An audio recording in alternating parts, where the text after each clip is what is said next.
പറഞ്ഞപ്പോഴേ പറഞ്ഞോ, ഒരു ഭാര്യയും ഭർത്താവും എൻ്റെ അടുത്ത് കൗൺസിലിങ്ങിന് വരിക.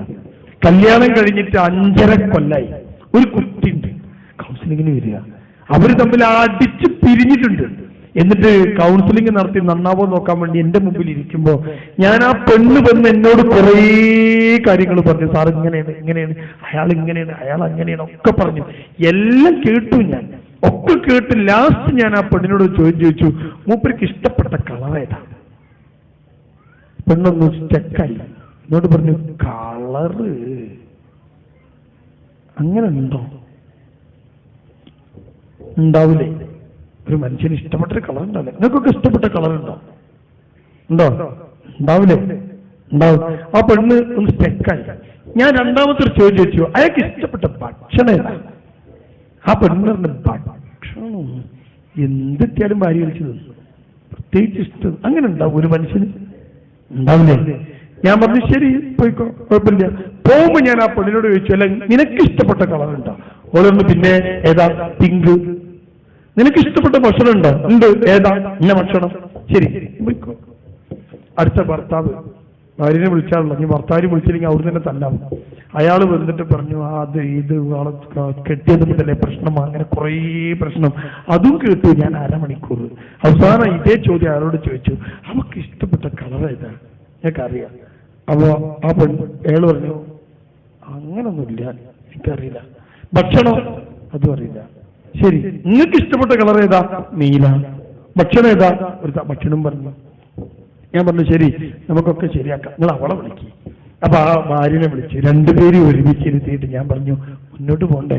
മുന്നോട്ട് പോണം, മുന്നോട്ട് പോണം. അടുത്ത വാക്കെന്താ? മുന്നോട്ട് പോണം. അടുത്ത വാക്കെന്താ? കുട്ടിയായില്ലേ? കുട്ടിയായില്ലേ? അപ്പൊ കുട്ടിക്ക് വേണ്ടി കേട്ടോ, അവർക്ക് വേണ്ടിയല്ല. അപ്പൊ ഞാൻ ആ ഭർത്താവിനെ ഇരുത്തിക്കൊണ്ട് ചോദിച്ചു, നിങ്ങളെ ഭാര്യക്ക് ഇഷ്ടപ്പെട്ട കളർ ഏതാ നിങ്ങൾക്കറിയാം? ഭർത്താവ് പറഞ്ഞു, ഇല്ല. ഞാൻ പറഞ്ഞു, എനിക്കറിയാം, പിങ്കാ. ചോദിച്ചോക്ക്. അപ്പൊ അയാൾ തന്നെ ഇവിടെ ആ അയാൾ എന്നെ നോക്കുക, ഇവനേറ്റുമല്ലോ എന്തുണ്ടോ? ഓർക്ക് ഇഷ്ടപ്പെട്ട ഭക്ഷണം നിങ്ങൾക്കറിയോ? വളർന്നില്ല. എനിക്കറിയാം, ഞാൻ പറഞ്ഞുതരാം. അരമണിക്കൂർ കൊണ്ട് ഞാൻ പഠിച്ചു. 5.5 കൊല്ലം കൊണ്ട് ഈ പൊട്ടന്മാര് രണ്ടാളും പഠിച്ചില്ല. എന്തിന് ജീവിച്ചതാ അവര്? എന്തിന് ജീവിച്ചതാ? ആ ഭാര്യയും ഭർത്താവും തമ്മിലുള്ള സ്നേഹപ്രകടനം അതാ. ചിന്തിച്ചോക്ക്, അളവ് പോലും വെച്ചൊന്ന് തൂക്കി നോക്ക്. ഈ ഓട്ടപ്പാച്ചിലിനിടക്ക് പ്രിയമുള്ളവരുടെ മനസ്സിനകത്തേക്ക് ഉറ്റി വീഴുന്ന പനിനീർത്തുള്ളി പോലത്തെ ഒരു സാധനമാണ് സ്നേഹം. അത് നിങ്ങൾ സമയം കണ്ടെത്തണം. അതിന് ആഴ്ചയിൽ ഒരിക്കലും ഒഴിവുള്ള ദിവസം പോരാ. അന്ന് ബ്ലോക്കൊക്കെ ഒയ്യും, നമുക്ക് വണ്ടി എടുത്തൊന്ന് പോയിട്ട് ചായ അടിച്ച് വരിക. ഈ വയറ്റിലല്ല കേട്ടോ സ്നേഹം. നിങ്ങളിങ്ങനെ ഹോട്ടലിൽ പോവുക, ഭക്ഷണം കഴിക്കുക, എന്നിട്ട് എനിക്ക് സ്നേഹമായില്ലേ പോവാ, വണ്ടി പെട്രോൾ അടിക്കുന്നേ ഉണ്ടല്ലേ? അതല്ല സ്നേഹം. നമ്മുടെ സംസാരത്തിലും പെരുമാറ്റത്തിലും സ്നേഹം ഉണ്ടാകണം. നമ്പർ 1 സ്നേഹം. ഞാനിപ്പോ എന്താ പറഞ്ഞത്? മനുഷ്യന്റെ മനസ്സ് കൊതിക്കുന്ന, ഞാനും എന്റെ ഭാര്യയും ഒന്നിച്ചായത് സ്നേഹിക്കാൻ വേണ്ടി ആവണം. ആ സ്നേഹം എനിക്കും കിട്ടണം, ഞാൻ അവർക്കും കൊടുക്കണം. അല്ലേ? ഇനി എന്താ? ഞാൻ പരത്തി പറഞ്ഞ ഇതിങ്ങനെ തീരൂല. ഇനി എന്താ? Number 2 sex. 2. ഒന്നാമത്തത് സ്നേഹം, രണ്ടാമത്തത് സെക്സ്. ഞാൻ വിശദീകരിക്കുന്നില്ല, നിങ്ങൾക്കറിയാലോ. ഒരു മനുഷ്യന്റെ ശാരീരികവും മാനസികവുമായ ആവശ്യങ്ങളിൽപ്പെട്ട ഒന്നാണ് ആ സാധനം. ആ സാധനമാണ് മനുഷ്യൻ ആണിനും പെണ്ണിനും അടുപ്പിക്കുന്നത്. ഏത് ദമ്പതിമാര് കച്ചറുണ്ടാക്കി വന്നാലും, ഏത് ദമ്പതിമാരും, ഏത് കൗൺസിലർ ദുനിയാവിലുണ്ടെങ്കിലും ചോദിക്കുന്ന ചോദ്യം ബെഡ്റൂമിന്റെ അകത്തെ കാര്യങ്ങൾ എന്തെന്നാണ്. അവിടെ പ്രശ്നമുണ്ടെങ്കിൽ സകല പ്രശ്നമുണ്ട്. വളരെ പാവപ്പെട്ടൊരു കുടുംബം, 3 മക്കളുള്ള വാപ്പയമ്മയും. മൂത്ത മകൻ കല്യാണം കഴിച്ചു, 3 ആൺകുട്ടികളാണ്. 3 ആൺകുട്ടികളാണ്. മൂത്ത മകൻ കല്യാണം കഴിച്ചു. ആ വീട്ടിലാകെ ഉള്ളത് 3 ബെഡ്റൂമാണ്. 3 ബെഡ്റൂം, ചെറിയ വീടാ, ഓടിട്ട വീടാ. ഒരു ബെഡ്റൂം ഓഫീസ് റൂമാണ്. Office room. മൂത്ത മകൻ കല്യാണം കഴിച്ചു. അപ്പൊ ആ വീട്ടിലുള്ള ഏറ്റവും നല്ല മുറി മണിയറാക്കിയിട്ട് അവനെടുത്തു. അവൻ കല്യാണം കഴിച്ച് മണിയറൊക്കെ ആയിട്ട് ഉഷാറായിട്ട് ഇങ്ങനെ നടന്നുകൊണ്ട് 3 കുട്ടികളായി. അവന് 3 കുട്ടികളൊക്കെ ആയി കഴിഞ്ഞപ്പോഴാണ് രണ്ടാമത്തവൻ കല്യാണം കഴിച്ചത്. അവിടെ വേറെ റൂമില്ല. അപ്പൊ എന്ത് ചെയ്തു? ഈ റൂമിൽ നിന്ന് ഇവനെ പുറത്താക്കി അടുത്ത റൂമൊക്കെ. എന്നിട്ട് ആ റൂം രണ്ടാമത്തെ ആൾക്ക് എടുത്തു. രണ്ടാമത്തെ ആള് മണിയറ തന്നെ.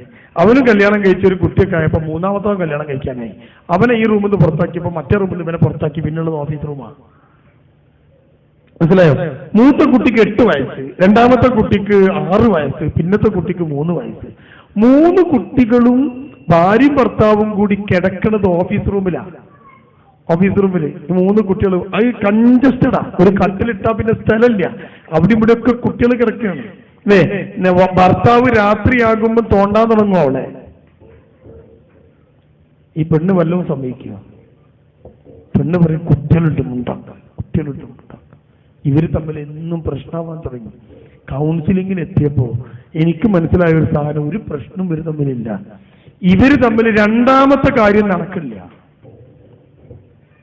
അത് ഏറ്റവും കൂടുതൽ പ്രശ്നമുണ്ടാക്കിയ പുരുഷനാണ്. നടക്കില്ല. ഞാൻ ആ പെണ്ണിനോട് ചോദിച്ചു, കയ്യിലോ കാലിലോ എന്തെങ്കിലും സ്വർണ്ണോ വള എന്തെങ്കിലും ഉണ്ടോ? ആ പെണ്ണ് പറഞ്ഞൊരു വളച്ചുണ്ട്, ചതുങ്ങി കോടിയൊരു വള. ഞാൻ പറഞ്ഞു ഊരിക്കോ, എന്നിട്ട് വാടകക്കെങ്കിലും ഒരു വീടെടുത്ത് മാറി. അവരുടെ നാട്ടിൻപുറത്ത് 800 ഉറുപ്പ്യക്ക് വാടകയ്ക്ക് വീട് കിട്ടി. 800 ഉറുപ്പ്യ വാടകയ്ക്ക് ഒരു ചെറിയ വീട് കിട്ടി. കൂലിപ്പണി എടുക്കുന്ന ഈ മനുഷ്യനും ഭാര്യയും മക്കളും കൂടി 2 മുറികളുള്ള ചെറിയ വീട്ടിലേക്ക് താമസം മാറി. മക്കളൊക്കെ ഒരു റൂമിൽ കിടക്കും. മക്കളൊക്കെ ഭാര്യയും ഭർത്താവിനും ഒരു റൂം കിട്ടി. അതോടുകൂടി ഇവർ തമ്മിലുള്ള ദാമ്പത്യം ശക്തമാവാൻ തുടങ്ങി.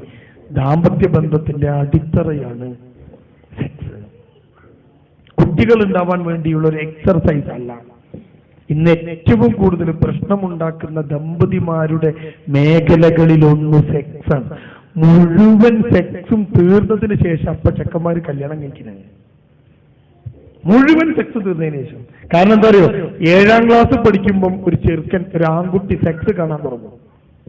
7 പഠിക്കുമ്പോൾ അവന്റെ കയ്യിലുള്ള മൊബൈൽ ഫോണിൽ മുഴുവൻ ദുനിയാവിലെ എല്ലാ രാജ്യക്കാരുടെയും സെക്സും കണ്ടു. എല്ലാം +2 കഴിഞ്ഞ് ഡിഗ്രിയും കഴിഞ്ഞ് കല്യാണം ഉറപ്പിക്കാൻ നേരത്ത് ഈ കുട്ടിക്ക് നിങ്ങൾ ആലോചിച്ച് നോക്ക്, കല്യാണം ഉറപ്പിക്കാൻ വേണ്ടി വന്ന് കല്യാണം ഉറപ്പിച്ചപ്പോ നാട്ടിലെ ഏറ്റവും സുന്ദരിയായ പെണ്ണിനെ അവന് കെട്ടിച്ചു കൊടുത്താലും അവൻ കണ്ട കാഴ്ചകളൊന്നും അവന് കിട്ടൂല. അതോടുകൂടി അസംതൃപ്തമായ ദാമ്പത്യവുമായി ജീവിക്കുന്ന എത്ര പേരുണ്ടായിരുന്നു നിങ്ങൾക്ക്? എത്ര പേര്? ഏറ്റവും വലിയ സൗഭാഗ്യങ്ങളിൽ ഒന്നാണ് മനുഷ്യന് കിട്ടുന്നത് സെക്സ്. അത് കൃത്യമായി ഷെയർ ചെയ്യപ്പെടണം. ഈ ബാംഗ്ലൂരിലെ ജോലി തിരക്കിനിടയിൽ നമ്മൾ മറന്നു പോകുന്ന സാധനം രണ്ടാമത്തത് സെക്സാണ്. പ്രത്യേകിച്ച് ഈ IT ഫീൽഡിൽ വർക്ക് ചെയ്യുന്ന ആൾക്കാരുടെ ഒരു പ്രശ്നം എന്താണെന്ന് വെച്ചാൽ, ഒരു സോഫ്റ്റ്വെയർ, പ്രത്യേകിച്ച് സോഫ്റ്റ്വെയർ എഞ്ചിനീയർമാർ, ഒരു സോഫ്റ്റ്വെയർ ഉണ്ടാക്കാനിരുന്ന അത് തീരാതെ എണീക്കാൻ പറ്റില്ല. പറ്റുമോ? കാരണം സോഫ്റ്റ്വെയറിൽ കുറേ ആട്രിബ്യൂട്ട്സും കാര്യങ്ങളൊക്കെ ഉണ്ടാവും. അതിന്റെ കോഡിങ്ങും കാര്യങ്ങളൊക്കെ ചെയ്ത് റെഡിയാക്കി വെച്ചിട്ട് ഇത് തലേന്ന് ഒഴിവാക്കാതെ ഇയാൾ ഒഴിയൂല. കാരണം ഫുള്ള് ഓഫീസിൽ വെച്ചിട്ട് വീട്ടിൽ പോയി പിറ്റേന്ന് ഓഫീസിൽ വന്ന് അതൊക്കെ പിന്നെയും പഠിക്കേണ്ടി വരും. അപ്പൊ ആ സോഫ്റ്റ്വെയർ ഉണ്ടാക്കി വെച്ചോർത്ത് ആലോചിച്ച് അത് തലയിൽ വെച്ച് വീട്ടിൽ വരുമ്പോ എന്തോന്ന് സെക്സ് ചിന്തിച്ചു നോക്കിയാൽ. അങ്ങനെ കുറെ കാലം ഇല്ലാതെയാകുമ്പോ നമ്മുടെ ദാമ്പത്യത്തിന്റെ അടിത്തറ തകരും. അത് കൃത്യമാവണം. ഇനി ഒറ്റ കാര്യം കൂടി പറഞ്ഞ് ഞാൻ അതിന്ന് വിട്ടുകയാണ്. എനിക്ക് വേറെയും കുറച്ച് കാര്യങ്ങൾ പറയാനുള്ളതുകൊണ്ട് ഞാൻ അതിൽ നിന്ന് വിട്ടുകയാണ്. ഉണ്ടോ? ആണിന് ആദ്യം സെക്സ്, പിന്നെ സ്നേഹം. ആണ് പറയും സെക്സ് ഉണ്ടോ ഞാൻ സ്നേഹിക്കാം. പെണ്ണിന് ആദ്യം സ്നേഹം, പിന്നെ സെക്സ്. നിങ്ങൾ സ്നേഹിച്ച ഞാൻ നിന്നരാം. എവിടെയാണ് ആണും പെണ്ണും തമ്മിലുള്ള വ്യത്യാസം? അതുകൊണ്ട് നിങ്ങളുടെ ദാമ്പത്യത്തിന്റെ അടിത്തറയാകുന്ന സെക്സ് മുന്നോട്ട് പോകണോ, ആണുങ്ങൾ ചെയ്യേണ്ട പണി പെണ്ണിനെ സ്നേഹിക്കുക എന്നുള്ളത്. ഈ പെണ്ണെന്താ ചിന്തിക്കേണ്ടത്? ഇത് എത്രത്തോളം നടക്കുന്നു അത്രത്തോളം ആണിന്റെ സ്നേഹം കിട്ടുന്നുണ്ട്. സ്നേഹം പങ്കുവെക്കപ്പെടാൻ റബ്ബ് സുബ്ഹാനഹു വ തആല ദമ്പതിമാർക്ക് തന്ന അനുഗ്രഹങ്ങളിൽ ഒന്നാണ് സെക്സ്. ഞാൻ അതിന്ന് കിട്ടും വിട്ടുക. മൂന്നാമത്തേക്ക് പോവാണ്. 1 സ്നേഹമാണ്, 2 സെക്സാണ്. ഇനിയോ ഇതൊന്നും രണ്ടാമത്തത് പിന്നെയും വാങ്ങാൻ കിട്ടിയെന്ന് വരും, പക്ഷെ ആദ്യത്തത് വാങ്ങാൻ കിട്ടൂല. ഇനി ഞാൻ പറയാൻ പോണത് മൂന്നാമത്തെ സാധനമാണ്. അതിന്റെ പേരെന്താ അറിയാം നിങ്ങൾക്ക്? എന്നറിയോ? സമാധാനം. കിട്ടുമോ? 10 ലക്ഷം രൂപ മാസത്തിൽ ലാഭം ഉണ്ടാക്കുന്ന കമ്പനിന്റെ മുതലാളിക്ക് ഞാൻ ഈ പറഞ്ഞ സാധനം എത്ര ലക്ഷം കൊടുത്താൽ കിട്ടും?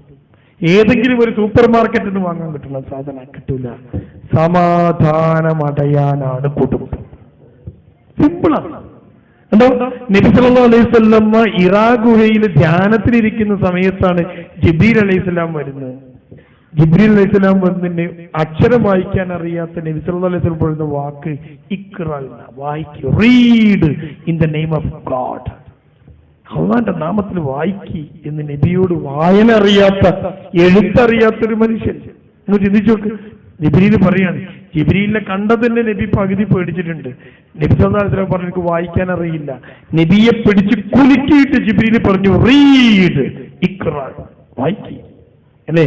നബി സല്ലല്ലാഹു അലൈഹി വസല്ലം ജിബ്രീലിന്റെ വരവും പറച്ചിലും ഒക്കെ കേട്ട് പേടിച്ച് വിറച്ച് പനിച്ച് ഹിറാ ഗുഹയിൽ നിന്നിറങ്ങി ഓടിയിട്ട് നേരെ ഓടിയത് എങ്ങട്ടാ? കൗൺസിലിംഗ് സെന്റർക്കാ. ആണോ? അന്ന് അറേബ്യയിൽ മദ്യം നിരോധിച്ചിട്ടില്ല. ഓരോ മീറ്ററിലും മദ്യഷാപ്പുകളുണ്ട് അറേബ്യയില്. നബി ഓടിയതും കള്ളു ചാപ്പക്ക അല്ല, ഫ്രണ്ട്സിന്റെ അടുത്തേക്കാ അല്ല. എങ്ങട്ടാ ഓടിയത്? എങ്ങട്ടാ? നബി സല്ലല്ലാഹു അലൈഹി വസല്ലമക്ക് ഏറ്റവും പ്രിയപ്പെട്ട ഭാര്യയായ ഖദീജ റളിയല്ലാഹു അൻഹയുടെ അടുത്തേക്ക്. ഖദീജന്റെ അടുത്തെത്തി നബി പറയണ, ഖദീജ എന്നെ ഒന്ന് പുതപ്പിക്ക്. പേടിച്ച് വിറച്ച് പനിച്ചുപോയി നബി സല്ലല്ലാഹു അലൈഹി വസല്ലം. കണ്ടോ നിങ്ങള്? ഖദീജ നബി സല്ലല്ലാഹു അലൈഹി വസല്ലമിനെ പുതപ്പിച്ച് മാറോട് ചേർത്ത് പിടിച്ച് അമർത്തി പിടിച്ചിട്ട് പറഞ്ഞു, കാര്യാക്കണ്ട, ഇങ്ങനെ ഒരു ദൂതം വരാനുണ്ട് എന്നൊക്കെ ഞാൻ കേട്ടു എന്നൊക്കെ പറഞ്ഞു നബി സല്ലല്ലാഹു അലൈഹി വസല്ലമക്ക് കൊടുക്കുന്നത് ഡാഷ് എന്റെ പേരാണ് സമാധാനം. ഒരു ഭാര്യ ഭർത്താവിന് കൊടുക്കേണ്ട സാധനമാണിത്. ഭർത്താവ് ഭാര്യയ്ക്കും കൊടുക്കേണ്ട സാധനമാണിത്. എപ്പോഴെങ്കിലും നമ്മൾ പ്രിയപ്പെട്ട ഭാര്യമാര് ചിന്തിക്കണം, എന്റെ ഭർത്താവിന് മനസ്സമാധാനം ഉണ്ടാക്കാൻ ഞാൻ ശ്രമിച്ചിട്ടുണ്ടോ? ഉണ്ട് എന്ന് ഉത്തരമുണ്ടെങ്കിൽ നിങ്ങൾ നല്ല ഭാര്യയാണ്. ഭർത്താവ് ശ്രമിക്കണം. എപ്പോഴെങ്കിലും എന്തെങ്കിലും കുറ്റപ്പെടുത്തലുകൾ അല്ലാത്ത രൂപത്തിൽ മനസ്സമാധാനത്തിന് നമ്മൾ പോയിട്ടുണ്ടോ? ഉണ്ടോ? നമുക്ക് ഭാര്യയെ കൊണ്ട്, ഞാൻ തുറന്നു ചോദിക്കട്ടെ, ഭാര്യയെ കൊണ്ട് എപ്പോഴെങ്കിലും നിങ്ങൾക്ക് മനസ്സമാധാനം ഉണ്ടായിട്ടുണ്ടോ? ഉണ്ടോ? ഉണ്ട് എന്ന് ഉത്തരം പറയുന്ന ആൾക്കാരുണ്ടെങ്കിൽ അടുത്ത കാലത്ത് എപ്പോഴെങ്കിലും ഉണ്ടായിട്ടുണ്ടോ? ചിന്തിച്ചു ഉണ്ടോ? വലിയൊരു ബിസിനസ്സുകാരൻ, നിങ്ങളെപ്പോലെ തിരക്ക് പിടിച്ച് ജീവിക്കുന്ന ഒരു മനുഷ്യൻ, ഭാര്യയും അയാളും തമ്മിൽ എപ്പോഴും അടിയോട് അടി, നേരെ കണ്ട കച്ചറയാണ്, അടി.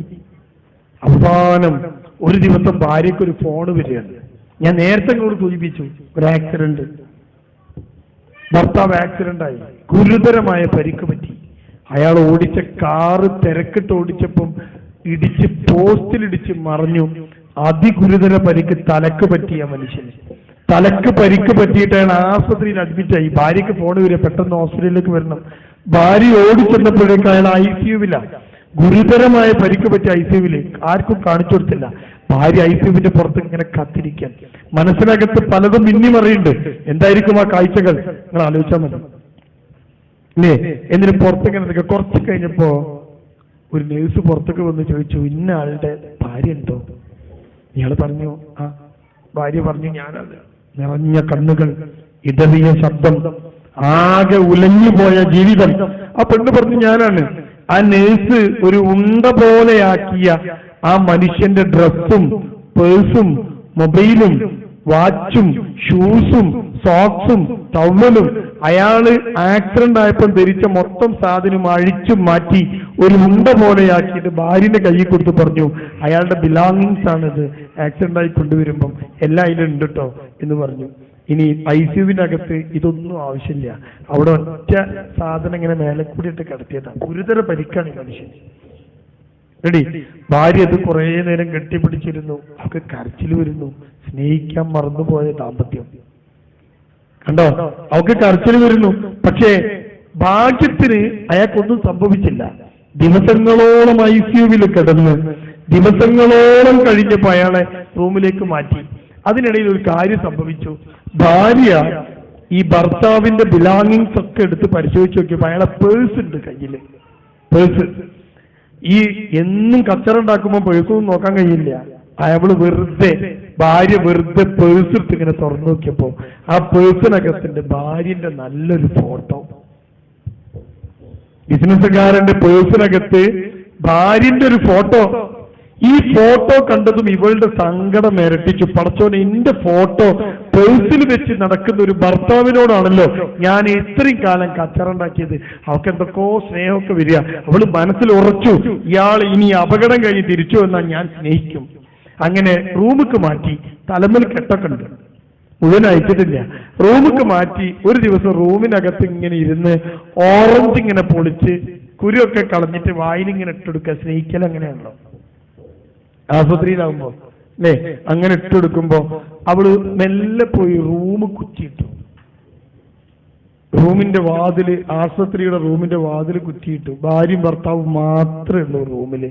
അയാളോട് ചേർന്നിരുന്നിട്ട് ഈ ഭാര്യ പറഞ്ഞു, എനിക്കിപ്പോഴാണ് മനസ്സിലായത് നിങ്ങൾ ഇന്ന് എത്രത്തോളം സ്നേഹിക്കുന്നുണ്ടെന്ന്. ഉടൻ ഭർത്താവ് അന്തം വിട്ട് ചോദിച്ചു, എന്താടി എനിക്ക് ഇപ്പൊ മനസ്സിലായത് സ്നേഹിക്കുന്നുണ്ടെന്ന്. അവള് വാർഡ്രോബ് തുറന്നിട്ട് പേഴ്സിലെടുത്തിട്ട് ഇയാൾക്ക് കാണിച്ചെടുത്തു. ഇന്റെ ഫോട്ടോ പേഴ്സിൽ കൊണ്ടു നടക്കണല്ലോ നിങ്ങള്, ഇത് ഞാൻ അറിഞ്ഞില്ല എന്ന് പറഞ്ഞപ്പം ഈ തലയിൽ കെട്ടൊക്കെ ഉള്ള മനുഷ്യൻ പറഞ്ഞു, ഭാര്യയെ അത് ഞാൻ പേഴ്സിൽ വെച്ചത് എന്തിനാ നിനക്കറിയോ? അവള് ചോദിച്ചു, എന്തിനാ? നിനക്കറിയാലോ ഞാനൊരു ബിസിനസ്സുകാരനാണ്, എപ്പോ നോക്കിയാലും ടെൻഷനാണ്. അവിടെ പൊട്ടി, ഇവിടെ പൊട്ടി, അവിടെ ബിസിനസ് അങ്ങനെ ആയില്ല, അവിടെ പൈസ കൊടുക്കാണ്ട് ചെക്ക് മടങ്ങി എന്നൊക്കെ പറഞ്ഞ് ആകെ സങ്കടം. എന്തെങ്കിലും പ്രശ്നം എന്റെ ബിസിനസ്സിൽ വരുമ്പോ ഞാൻ ചെയ്യുന്ന പണി എന്താണെന്നറിയോ? പേഴ്സ് കെട്ടെടുക്കും, തുറന്ന് നിന്റെ ഫോട്ടോ നോക്കും. അപ്പൊ എനിക്കൊരു സമാധാനം കിട്ടും. എന്താ സമാധാനം? ഇതിനേക്കാളും വലിയ പ്രശ്നമല്ലല്ലോ ഇതൊന്നും. 2 ചെക്ക് മടങ്ങി 4 ലക്ഷത്തിന്റെ. അപ്പൊ അയാൾ തുറന്നു നോക്കും, ഇതിനേക്കാളും വലിയ പ്രശ്നമല്ലല്ലോ, ചെക്കല്ലേ, അത് ഞാൻ ശരിയാക്കി തരാം. അങ്ങനെ അയാൾ ബിസിനസ്സിൽ ജയിച്ചത്. ഇങ്ങനത്തെ സമാധാനങ്ങൾ കൊടുക്കണ്ട, നിങ്ങൾ കൊടുക്കണ്ട. മനസ്സിലായോ? ഈ ഭാര്യയും കൊടുത്തത് സമാധാനം. എന്റെ പ്രിയപ്പെട്ടവരെ, നമ്മൾ ചിന്തിക്കേണ്ട ഒരു സാധനം, സമാധാനം കൊടുക്കുന്ന വാക്കുകളുമായി, സമാധാനിപ്പിക്കലുകളുമായി ഭാര്യയും ഭർത്താവ് ഉണ്ടാകുമ്പോഴാണ് ദാമ്പത്യമാവുക.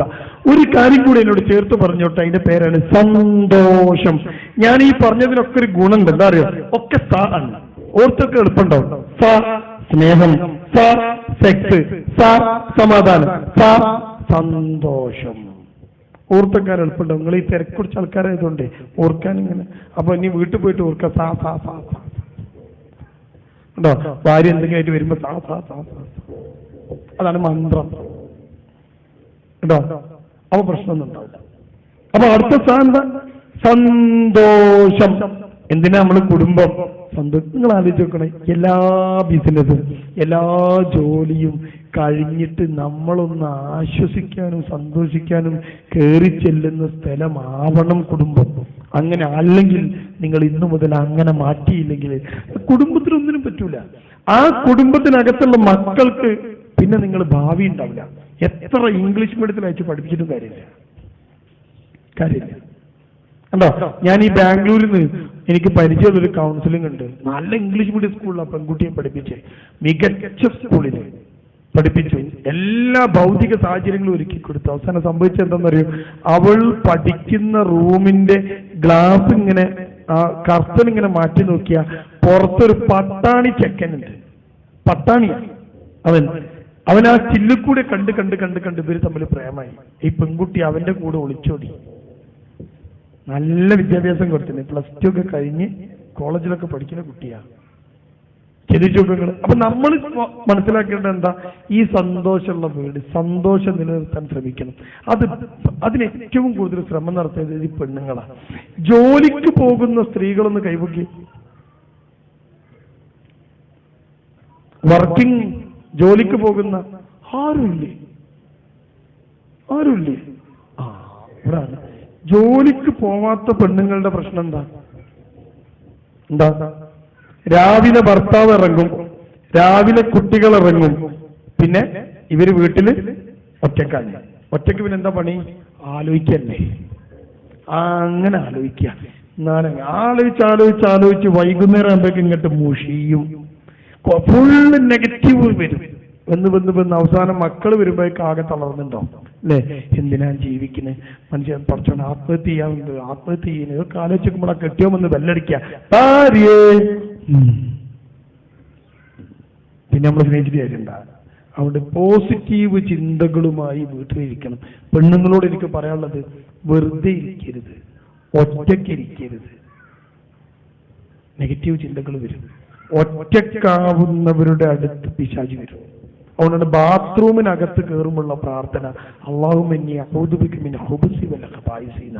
ആൺപിശാചെന്നും പെൺപിശാചെന്നും രക്ഷ തരണേന്ന്. എന്താ ഈ പിശാചൊക്കെ ബാത്റൂമിൽ കയറി ഇങ്ങനെ ഇരിക്കുക? അല്ല, ബാത്റൂമിനകത്ത് ചിന്ത പൈശാചികമോ? നിങ്ങൾ ഇരുന്ന് നോക്കണ്ടി, കുറെ നേരം കക്കൂസിൽ ഇരുന്ന് നോക്കണ്ടി, നമ്മളങ്ങനെ പോകും. ചില കവികൾക്കും തത്വചിന്തകർക്കും ഒക്കെ വലിയ വലിയ തത്വചിന്ത കിട്ടുക കക്കൂസിൽ നിന്നാണ്. യുറേക്ക എന്ന് പറഞ്ഞൊരു ചങ്ങാതി ഓടിയ കഥകൾ കേട്ടണോ? എവിടുന്ന അയാൾ ഓടിയത്? കക്കൂസിൽ. ഞാൻ കണ്ടുപിടിച്ചു എന്നാ ഓടിയത്. എവിടുന്ന? ബാത്റൂമിൽ നിന്ന്. ചിന്ത വരും എവിടെ?